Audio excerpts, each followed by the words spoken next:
Hola, ¿qué tal? Bienvenidos a un nuevo capítulo de Tiempo para Aprender de los cursos de Historia, Geografía y ¿qué más? Economía de quinto de secundaria. Hoy me encuentro en el Campo de Marte, en el distrito de Jesús María, y nos toca hablar sobre las deudas. Pero no me refiero a las deudas que tú tienes con el kiosquero de tu colegio, ni a las deudas con tus amigos de un 50 o un sol, sino a deudas millonarias. ¿De quién? De los gobiernos de los países latinoamericanos, y uno de ellos, el Perú, con bancos y otros organismos internacionales. Pero la pregunta que surge es, ¿para qué se requería dinero? ¿Qué se quería pagar? ¿En qué se invirtió ese dinero? ¿Y por qué? ¿Acaso no había plata en nuestros países? Pues eso vamos a verlo a continuación en el siguiente video. A mediados del siglo XIX, los gobiernos latinoamericanos atravesaron por un periodo de vacas flacas. Y no me refiero a vacas flacas de verdad, sino a que los recursos económicos de la mayoría de los gobiernos estaban patas arriba. Como ya debes saber, muchos de los países latinoamericanos fueron independizándose de los españoles entre los años 1808 a 1824. La independencia del Perú, por ejemplo, fue en 1821. Eran tiempos de guerras, y ya sabes a dónde iba a parar el dinero. Armas, cañones, municiones, uniformes, etcétera, etcétera, etcétera. Y como hacía falta dinero, el Estado comenzó a adueñarse de muchas propiedades, prometiendo que en un futuro se les devolvería. A estas confiscaciones de terrenos, fábricas, haciendas, se les conoció como deuda interna, cuyos antiguos dueños de dichas propiedades exigieron el pago al Estado durante muchos años.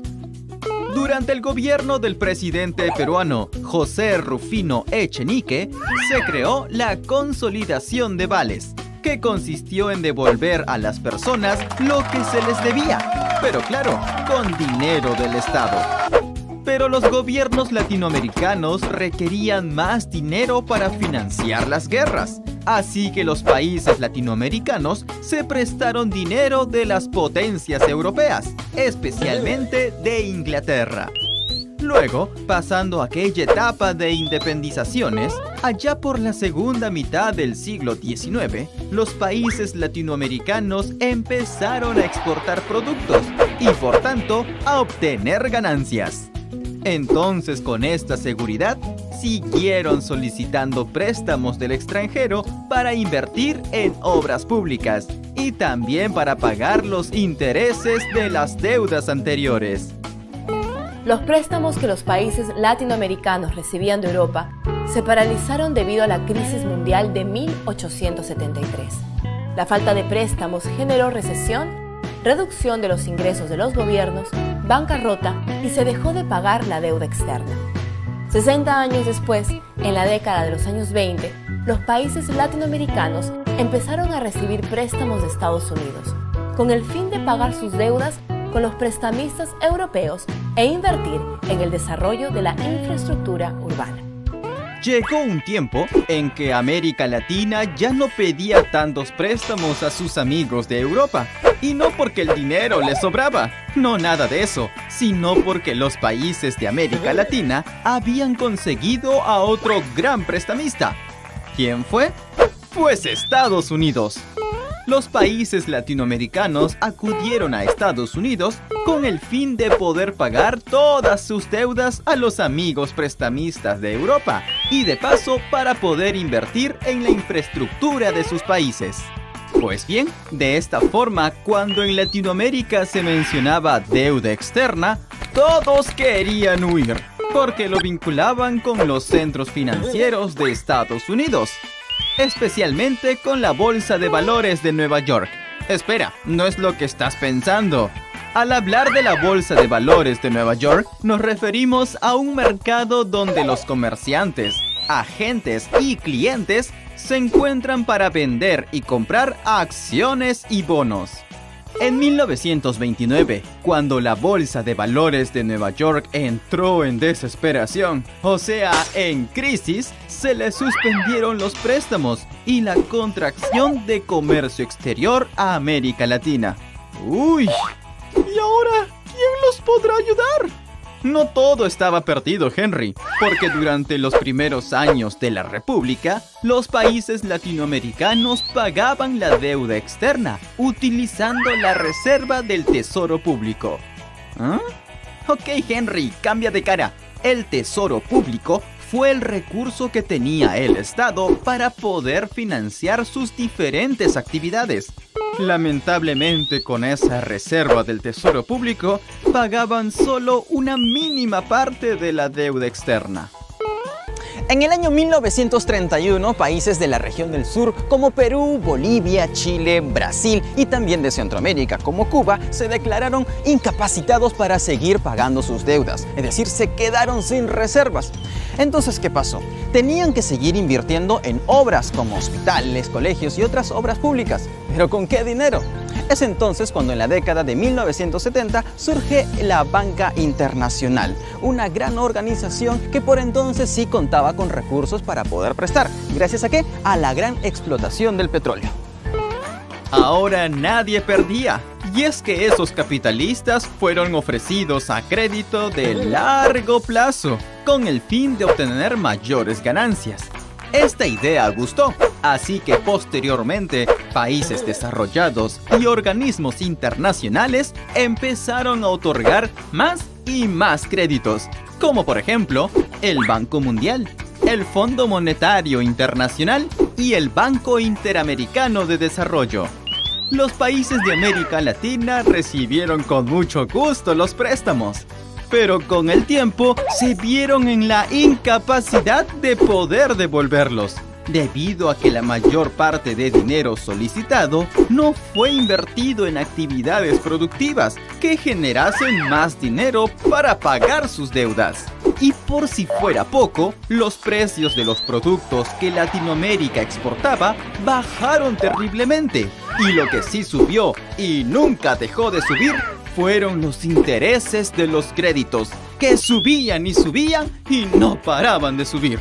Es así que desde la década de 1980, América Latina se vio obligada a entregar gran parte de sus ingresos para el pago de la deuda externa. Esta salida de capital generó una dura crisis económica en casi toda la región, que se manifestó en la subida de precios de los productos, declive de los salarios reales y mucho desempleo. Con toda la crisis que se vivía en aquellos años, las naciones desesperadas fracasaban constantemente en la ejecución de políticas económicas. Por eso, en la década de 1970, surgió el modelo económico neoliberal. ¿Crees que este modelo los ayudaría? Veamos qué nos puede decir la profe acerca de este nuevo modelo económico. El nuevo modelo neoliberal que se estableció en la década de 1970 fue la mejor opción para incentivar el crecimiento económico, y es que redujo al mínimo la intervención del Estado en temas económicos. De esta manera, los ejes principales de la economía y el crecimiento fueron la producción y la inversión privada. Con este nuevo modelo se aplicaron un conjunto de políticas y leyes que redujeron la intervención directa del Estado y favorecieron las actividades privadas. Henry, te cuento que el neoliberalismo favoreció la privatización de empresas y servicios que estaban en manos del Estado y que venían haciendo las cosas no tan bien que digamos. En ese entonces todos creyeron que el sector privado era más eficiente que el Estado en cuanto a temas económicos. El neoliberalismo defiende algo muy importante: el libre mercado, que es un acuerdo comercial regional o bilateral para ampliar el mercado de bienes y servicios entre los países de los diferentes continentes o básicamente en todo el mundo, como el Tratado de Libre Comercio entre Perú y Estados Unidos o el Tratado de Libre Comercio entre México y Japón. Henry, ¿sabes quién es el otro gran aliado del neoliberalismo? Es la globalización. Los dos, el neoliberalismo y la globalización, se necesitan porque los dos se benefician. Los dos son procesos complementarios. La globalización crea las condiciones idóneas para el neoliberalismo. Esta corriente neoliberal experimentó una expansión a nivel mundial en las últimas décadas del siglo XX, ya que tuvo mayor fuerza desde el ascenso de la globalización como proceso de carácter económico, tecnológico y social. La globalización se hace presente a través de los tratados de libre comercio entre los países. Henry recuerda que la globalización ha facilitado el desarrollo de nuevas tecnologías en las telecomunicaciones, también en la producción y transporte. Gracias a la globalización se redujeron los costos, existen negocios vía internet y el acceso a la información es inimaginable. Y no podemos olvidar que con la globalización nació el concepto de empresa transnacional, determinante para entender el mundo en el que hoy vivimos. Profe, ayúdenos, ¿qué nos puede decir sobre esto? Las empresas multinacionales han aprovechado los costos de producción, mano de obra y disponibilidad de materias primas para imponer su presencia en el mundo. Las empresas transnacionales o multinacionales se convierten en verdaderos factores de poder económico, acumulando el capital que traen progreso a las zonas donde se instalan. Estas empresas aportan grandes fuentes de empleo. Ahora es tu turno. ¿Qué país fue el otro gran prestamista de Latinoamérica? Inglaterra, Estados Unidos, Japón. Así es, Latinoamérica ya no solicitaba préstamos a los países de Europa. Por eso, su otro gran aliado fue Estados Unidos. ¿Qué modelo económico surgió en la década de 1970? Neoliberal. Modelo europeo del estado de bienestar. Consolidación de vales. Así es, el modelo neoliberal surgió en la década de 1970 y fue la mejor opción para incentivar el crecimiento económico. ¿Cuál es el proceso complementario del neoliberalismo? Tesoro público, la inversión privada, la globalización. ¡Excelente! La globalización crea las condiciones idóneas para que el neoliberalismo se pueda dar. Hoy aprendimos que los gobiernos latinoamericanos requerían dinero para financiar las guerras. Con el objetivo de conseguir algún préstamo, acudieron a las potencias europeas, especialmente de Inglaterra. Luego de los años, con el fin de pagar todas sus deudas a los prestamistas europeos, los países latinoamericanos solicitaron otros préstamos a Estados Unidos. La Bolsa de Valores de Nueva York es un mercado donde los comerciantes, agentes y clientes se encuentran para vender y comprar acciones y bonos. Al ya no contar con préstamos extranjeros, los países latinoamericanos empezaron a utilizar la reserva del Tesoro Público. En el año 1931, muchos países latinoamericanos vivieron la mayor crisis de su historia, debido a que a las naciones no les quedaba reservas para continuar pagando sus deudas. En la década de 1970, surgió el modelo económico neoliberal, que redujo al mínimo la intervención del Estado en temas económicos y fomentó la inversión privada. El neoliberalismo defiende el libre mercado y considera que la economía es el principal motor del desarrollo de una nación.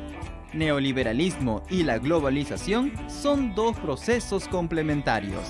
La globalización ha facilitado el desarrollo de nuevas tecnologías en las telecomunicaciones, transporte y producción. Con la globalización nació el concepto de empresa transnacional, determinante para entender el mundo en el que hoy vivimos.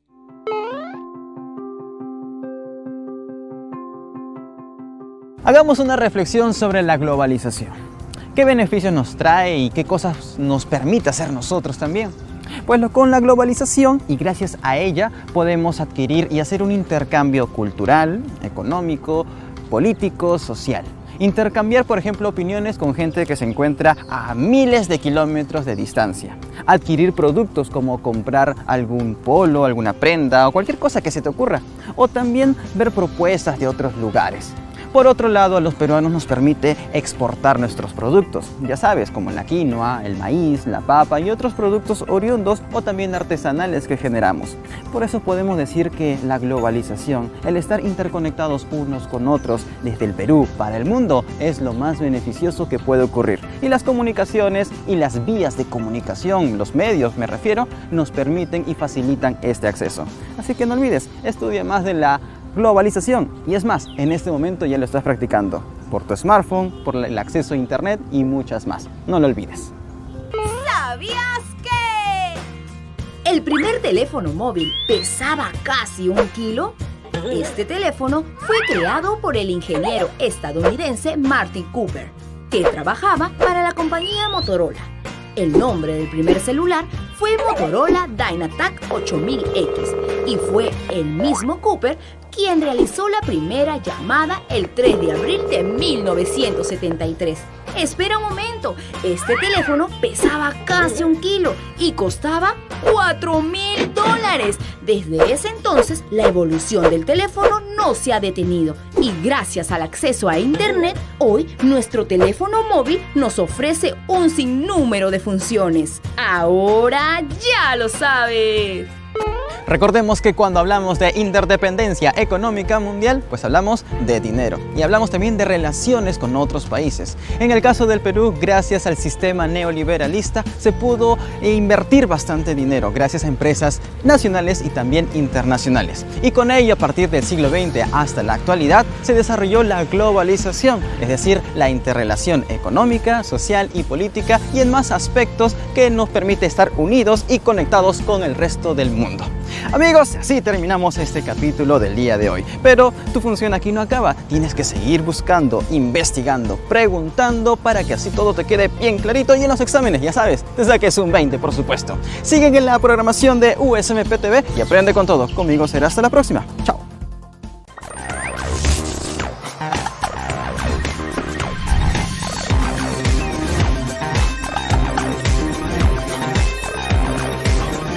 En el próximo programa aprenderemos sobre la liberalización del comercio.